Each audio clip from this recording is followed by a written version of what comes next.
Hey, I'm Melanie, I'm Anna. and we always did Everyday Faith, but this is something the Lord, we hadn't done it in ages, but We always did it.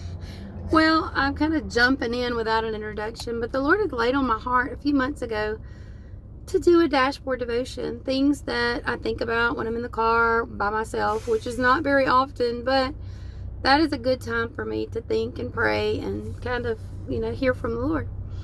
And one of the things that I've been thinking about for the last couple of weeks has been something one of my kids said.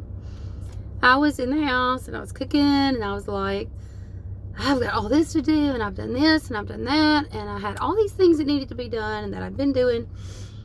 And I was talking to God, praying, if you want to call it that, going, well, God, I didn't have time to read the Bible again today.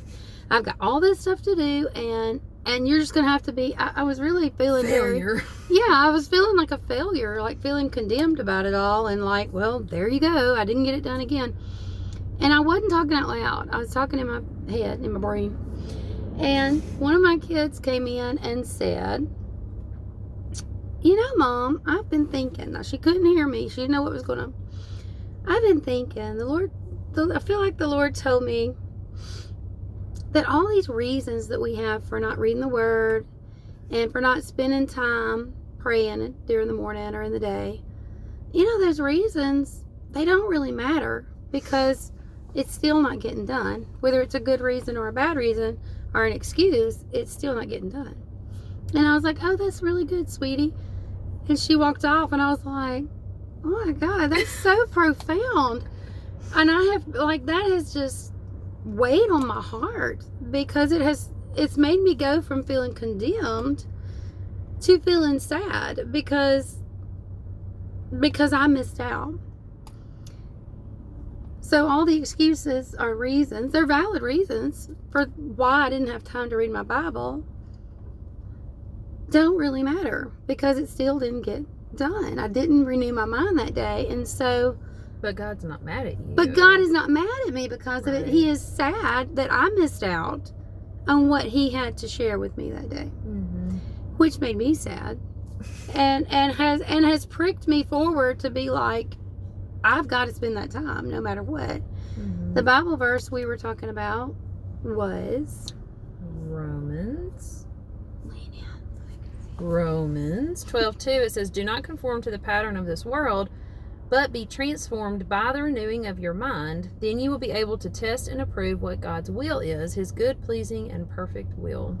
So when we read the Word, it's not to gain God's approval or to get in His good graces, but it puts us in a position where we can know His Word in our hearts and have a belief in our hearts, so that then out of the abundance of that belief we speak and we see the effects of the Word in our life and we see transformation take place.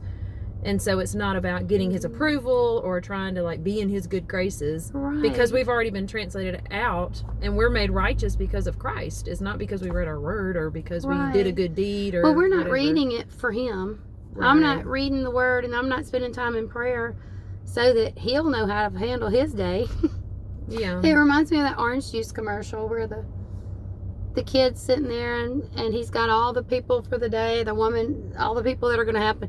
What's going to happen today? The police officer's like, you're going to run a stop sign and I'm going to give you a ticket. And the boss is like, you're going to have a surprise presentation.